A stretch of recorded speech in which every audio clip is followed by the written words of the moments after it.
Chez nous en Europe, ça a été vraiment un rebondissement par rapport à un échec, parce que rappelez-vous qu'au départ, on devait avoir une pure autonomie européenne, avoir un accès des astronautes européens seuls dans l'espace avec la fusée Ariane, le projet Hermès et notre station européenne.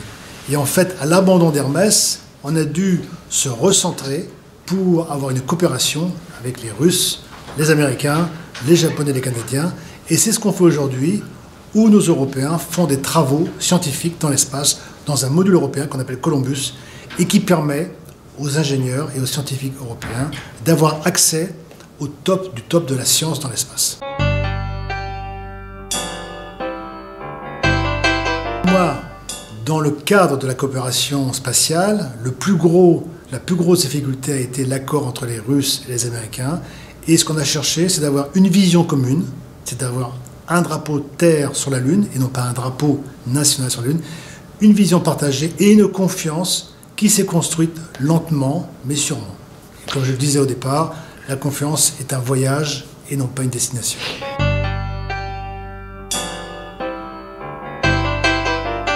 On recrute, j'ai recruté des astronautes en Europe, c'était assez compliqué, mais on recrute des astronautes avec des diplômes assez importants, du type pratiquement Bac+10, et surtout avec une motivation importante et un très bon niveau d'assertivité et de congruence.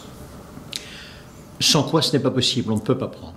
Alors on peut, mais si on n'a pas la bonne assertivité et pas la bonne congruence, il y aura des conflits dans l'équipe qui vont être contraires au bon fonctionnement et aux bons résultats nécessaires aux astronautes.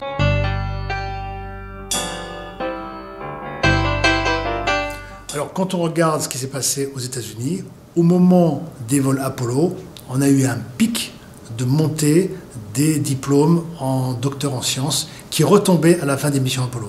Aujourd'hui, nous avons un Français dans l'espace. Les étudiants, les élèves ont un goût particulier pour la science et pour tout ce qui touche à l'espace parce qu'il y a un phénomène d'identification entre la personne qui est dans l'espace et la nation correspondante.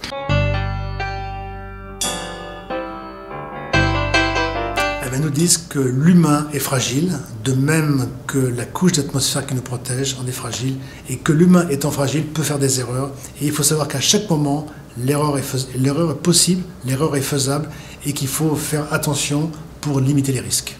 Autrement dit, faire attention, ça veut dire des procédures, c'est ça que ça veut dire? Ça veut dire éviter de faire des impasses comme on a pu le faire sur des accidents sur la navette spatiale, et de faire tout en sorte de réussir, comme on l'a fait pour des missions comme Apollo 13.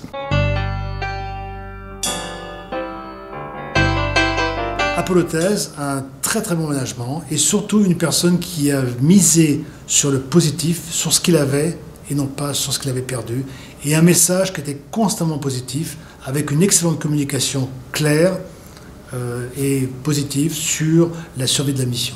Finalement, s'il y avait un conseil à donner aux dirigeants qui font partie de l'APM, ce serait quoi? L'échec n'est pas une option.